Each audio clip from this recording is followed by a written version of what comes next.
ಕ್ಷೇತ್ರ ನೋಡಿರ್ಬೋದು. ವಿಶ್ವದ ಅತಿ ಎತ್ತರವಾದಂತಹ ಪಂಚಲೋಹದ ಮೂರ್ತಿ ಚಾಮುಂಡೇಶ್ವರಿಯ ಒಂದು ಮೂರ್ತಿ ನೋಡಿರ್ಬೋದು. ಈ ಮೂರ್ತಿ ಪರಿಪೂರ್ಣವಾಗಿ 35,000 kg ತೂಕದಲ್ಲಿರುವಂಥ ಒಂದು ಮೂರ್ತಿ. ಆದರೆ ಈ ಮೂರ್ತಿಯ ಒಂದು ಹಿನ್ನೆಲೆ ಏನಪ್ಪಾ ಅಂತಂದ್ರೆ ಅಘೋರಿಗಳ ಒಂದು ಪ್ರೇರೇಪಣೆ. ಅಘೋರಿಗಳ ಪ್ರೇರೇಪಣೆಯಲ್ಲಿ ಮಾಡಿದಂಥ ಒಂದು ಸಂದರ್ಭ 2011ರಲ್ಲಿ ಕೇದಾರನಾಥ್ ಹೋದಂಥ ಒಂದು ಸಂದರ್ಭದಲ್ಲಿ ಅಘೋರಿಗಳು ಹೇಳಿದಂಥ ಒಂದು ವಾಕ್ಯದ ಪ್ರಕಾರ ಈ ಮೂರ್ತಿ ನಿರ್ಮಾಣ ಮಾಡಿದ್ದು. ಸರಿಸುಮಾರು 18 ಭುಜಗಳ ಸೌಮ್ಯ ರೂಪಿನ ನಿಂತಿರುವಂಥ ಬಂದಿದ್ದರು.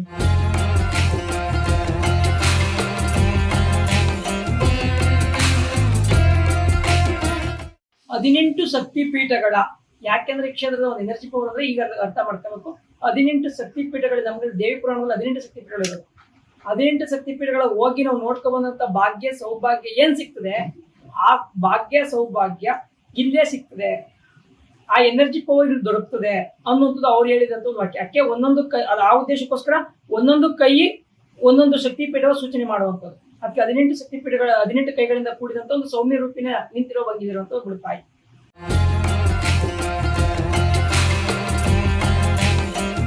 ಇಲ್ಲೇನಪ್ಪಾ ಅಂತಂದ್ರೆ ಮೊದಲು ಮುಖ್ಯವಾಗಿ ಮೂಲತಃ ಗರ್ಭಗುಡಿ ಒಳಗಡೆ ದೇವಿ ಇರೋದು. ಆ ದೇವಿ ಹತ್ರ ಮಧ್ಯೆ ನೋಡೋಕು ಅಂತಂದ್ರೆ ಪ್ರತಿಯೊಬ್ಬರು ಭಕ್ತರು ಯಾರೇ ಬಂದ್ರು ದೇವಿಯ ಮುಂಬದಿಯಲ್ಲಿ ಶ್ರೀಚಕ್ರ ಐತೆ. ಆ ಶ್ರೀಚಕ್ರ ದರ್ಶನ ಮಾಡಬೇಕು. ಎಷ್ಟೋ ಜನಕ್ಕೆ ದೇವಸ್ಥಾನದ ಒಳಗಡೆ ದೇವಿ ಮುಂದೆ ಶ್ರೀಚಕ್ರ ಅಂತ ಎಷ್ಟೋ ಜನ ಗೊತ್ತಿಲ್ಲ. ಬೇಕಾದ್ರೆ ಯಾರು ಬೇಕಾದ್ರೆ ಕೇಳ್ಬೋದು. ಹೋಗ್ಬೇಕು, ದೇವಿ ನೋಡ್ಬೇಕು, ಅಲಂಕಾರ ಮಾಡೋರು ಹೊಂಟೋಗ್ತಾರೆ. ಆದ್ರೆ ದೇವಿಯ ಮೂಲ ಸ್ಥಾನದಂತ ಶ್ರೀಚಕ್ರ ನೋಡಿ ಆಮೇಲೆ ದೇವಿ ನೋಡ್ಬೇಕು.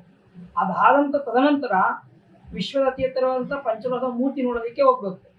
ಅದಾದಂತ ಅನಂತರ ಅಲ್ಲೇ ಕಾಯಿ ಕೊಡ್ತಾರೆ. ಅವ್ರು ಕಾಯಿ ತಗೊಂಡು ಒಂದು ಸುತ್ತು ಪ್ರದಕ್ಷಿಣೆ ಹಾಕಿ ಅಲ್ಲಿಂದ ಬಸವಪ್ಪನ ಒಂದು ಗದ್ದಿಗೆ ಇದೆ, ಆ ಗದ್ದಿಗೆ ಸುತ್ತ 7 ಸುತ್ತು ಪ್ರದಕ್ಷಿಣೆ ಹಾಕಿ ಅಲ್ಲಿ ಬಂದು ಕಾಯಿ ಕಟ್ಟಬೇಕು.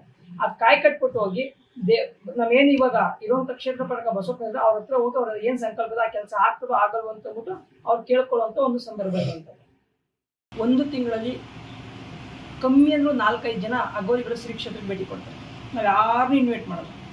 ಬರ್ತಾರೆ, ದರ್ಶನ ಮಾಡ್ತಾರೆ, ದೇವಿ ಹತ್ರ ಹೋಗ್ತಾರೆ, ದರ್ಶನ ಮಾಡ್ತಾರೆ, ಅವ್ರಿಗೆ ಪ್ರಸಾದ ಬಂದ್ ಮಾಡ್ತಾರೆ, ಪ್ರಸಾದ ಮಾಡ್ಕೊ ಹೋಗ್ತಾ ಇರ್ತಾರೆ. ಅಂದ್ರೆ ಅವ್ರಿಗೆ ಸಾಯಂಕಾಲದ ಹೊತ್ತೇ ಬರೋದು ಜಾಸ್ತಿ ಜನ.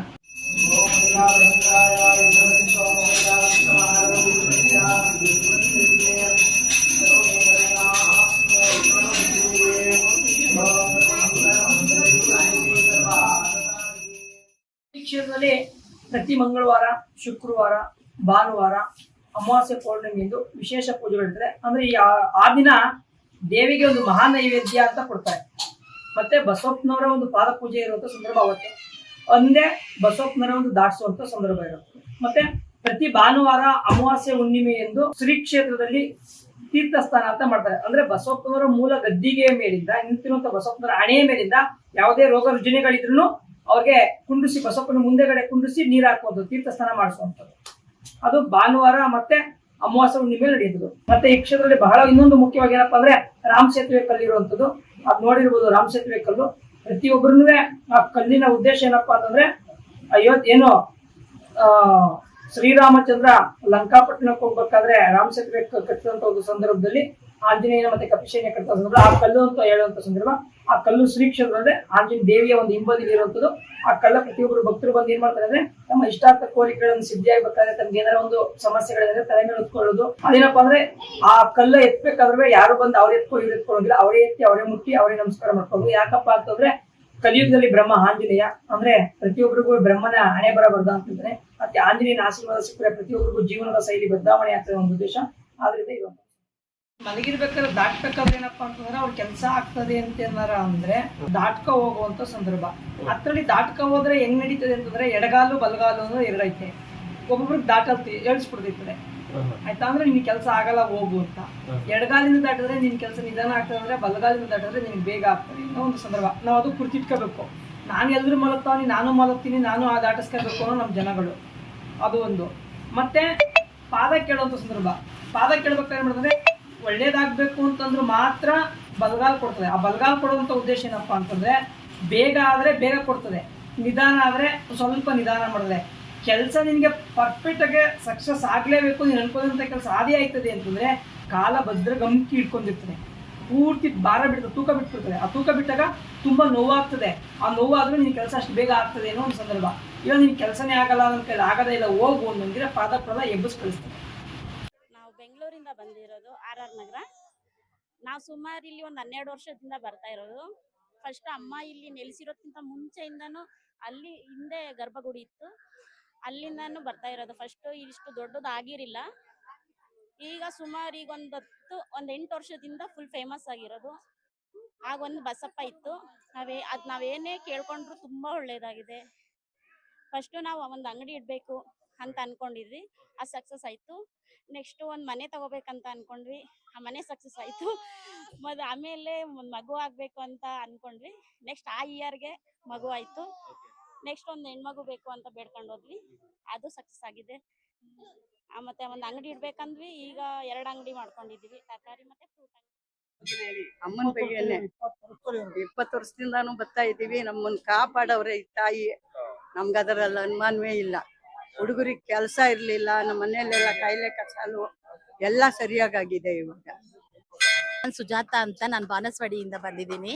ನನಗೆ ಕಾಲ್ ತುಂಬಾ ಉಳುಕ್ಬಿಟ್ಟು ನಡೆಯಕ್ಕೆ ಆಗ್ತಾ ಇರ್ಲಿಲ್ಲ. ನಾನು ಬೆಡ್ಡಲ್ಲೇ ಇರ್ತಾ ಇದ್ದೆ. ತುಂಬಾ ನಮ್ಮನೆಲ್ಲೂ ಏನು ಕಾಲ್ ನೋವಿಗೆಲ್ಲ ಈ ತರ ಓಡಾಡಕ್ ಆಗಲ್ಲ ನಿನ್ಗೆ, ಈ ತರ ಓಡಾಡ್ಲಿಲ್ಲ ನೀನ್ ಇದೆಯಾ ಅಂತ ಹೇಳ್ತಾ ಇದ್ರು. ಆದ್ರೆ ನಾನು ಎಲ್ಲಾ ದೇವಸ್ಥಾನ ಮತ್ತೆ ಉಳುಕ್ ತೆಗಿತಾರಲ್ವಾ, ಅಲ್ಲೆಲ್ಲ ಹೋಗ್ಬಿಟ್ಟು ಬಂದೆ, ಎಲ್ಲೂ ಆಗ್ಲಿಲ್ಲ. ಆದ್ರೆ ನಾನು ದೇವ್ರ ಹತ್ರನೇ ಮನೆಯಲ್ಲೇ ಕೂತ್ಕೊಂಡು ನಾನು ಇಲ್ಲಿಂದ ಒಂದು ಕ್ಯಾಲೆಂಡರ್ ತಗೊಂಡೋಗಿದ್ದೆ. ನಾನು ಅಂದೆ ಈ ದೇವಸ್ಥಾನದ್ದು ಎಲ್ಲ ಯೂಟ್ಯೂಬ್ ಅಲ್ಲೆಲ್ಲ ನೋಡ್ಕೊಂಡು ನಾನು ದೇವ್ರನ್ನ ಬೇಡ್ಕೊಂಡೆ, ನಾನು ಬರ್ತೀನಮ್ಮ. ಇವಾಗ ತೆಂಗಿನಕಾಯಿ ಬೇರೆ ಕಟ್ತಾ ಇದ್ರು. ನಾನು ಲಾಸ್ಟ್ ಟೈಮ್ ಎಲ್ಲ ಬಂದಾಗ ತೆಂಗಿನಕಾಯಿ ಎಲ್ಲ ಕಟ್ತಾ ಇರ್ಲಿಲ್ಲ. ನಾನು ಬಂದು ನಿನ್ಗೆ ಕಟ್ತೀನಮ್ಮ ತೆಂಗಿನಕಾಯಿನ ಅಂತ ನಾನು ದೇವ್ರನ್ನ ಬೇಡ್ಕೊಂಡು ಆಗಿದ್ಮೇಲೆ ನನ್ಗೊಂದ್ 2-3 ದಿನದೊಳಗಡೆ ಒಂಥರ ಸ್ವಲ್ಪ ನಾನೇ ಎದ್ದು ಓಡಾಡೋ ತರನೂ ಆಯ್ತು, ನಡ್ಕೊಂಡು ಓಡಾಡ್ತಾ ಇದ್ದೀನಿ. ಇವಾಗ್ಲೂ ನಾನು ಖುಷಿಯಾಗಿ ಬಂದಿದ್ದೀನಿ. ಇಲ್ಲೂ ಕೂಡ ಚೆನ್ನಾಗಿ ನಡ್ಕೊಂಡು ಓಡಾಡ್ತಾ ಇದ್ದೀನಿ. ನಂಗೆ ಅದು ತುಂಬಾ ಸಂತೋಷ ಆಗ್ತಾ ಇದೆ. ಈ ಕ್ಷೇತ್ರಕ್ಕೆ ಬರ್ಬೇಕಾದ್ರೆ ಬೆಂಗಳೂರಿಂದ ಬರ್ಬೇಕಾದ್ರೆ ಚನ್ನಪಟ್ಟಣ ಬರ್ಬೇಕು. ಬೆಂಗಳೂರು ಮೈಸೂರು ರೋಡ್ ಚನ್ನಪಟ್ಟಣ ಬಂದು ಚನ್ನಪಟ್ಟಣದಿಂದ 15 ಕಿಲೋಮೀಟರ್ ಗೌಡಗೆರೆ, ಶ್ರೀ ಕ್ಷೇತ್ರ ಗೌಡಗೆರೆ. ಮತ್ತೆ ಮೈಸೂರಿಂದ ಬರ್ಬೇಕಾದ್ರೂ ಅಷ್ಟೇ ಚನ್ನಪಟ್ಟಣನೇ ಬರ್ಬೇಕು. ಚನ್ನಪಟ್ಟಣ ಬಂದು ಶ್ರೀ ಕ್ಷೇತ್ರ ಗೌಡಗೆರೆ ಬರ್ಬೋದು 15 ಕಿಲೋಮೀಟರ್. ಮತ್ತೆ ಹುಬ್ಳಿ, ಧಾರವಾಡ, ಮತ್ತೆ ಹಾಸನ, ಸಕಲೇಶ್ಪುರ, ಮತ್ತೆ ಚಿಕ್ಕಮಂಗ್ಳೂರು ಆ ಕಡೆಯಿಂದ ಬರ್ಬೇಕಾದ್ರೆ, ಮಲ್ನಾಡ್ ಸೈಡ್ ಆ ಕಡೆಯಿಂದ ಬರ್ಬೇಕು ಅಂತಂದ್ರೆ ಕುಣಿಗಲ್ಗೆ ಬರ್ಬೇಕು. ಮಂಗಳೂರು ಸೈಡಿಂದ ಬರ್ಬೇಕಂದ್ರೆ ಕುಣಿಗಲ್ ಬರ್ಬೇಕು, ಕುಣಿಗಲಿಂದ ಬರ್ಬೋದು. ಮತ್ತೆ ಹುಬ್ಳಿ, ಧಾರವಾಡ ಆ ಕಡೆಯಿಂದ ಬರ್ತೀನಿ ಅಂತಂದ್ರೆ ತುಮಕೂರು ಬರ್ಬೇಕು. ತುಮಕೂರಿಂದ ಮೈಸೂರು ರೋಡ್ ಬಂದು ಮಲ್ಲನಕುಪ್ಪೆ ಗೇಟ್ ಅಂತ ಸಿಗ್ತದೆ. ಆ ಮಲ್ಲನಕುಪ್ಪೆ ಗೇಟ್ ಬಂದು ಅಲ್ಲಿಂದ 4 ಕಿಲೋಮೀಟರ್ ಶ್ರೀ ಕ್ಷೇತ್ರ ಗೌಡಗೆರೆ. ಐತಿಹಾಸಿಕ ಪುರಾಣ ಪ್ರಸಿದ್ಧ ದೇವಾಲಯಗಳ ಮಾಹಿತಿಗಾಗಿ ಸಂಪರ್ಕಿಸಿ ಬೊಂಬಾಟ್ ಕನ್ನಡಿಗ. ಇದು ಇತಿಹಾಸದ ಪುಟದ ತಿರುವು.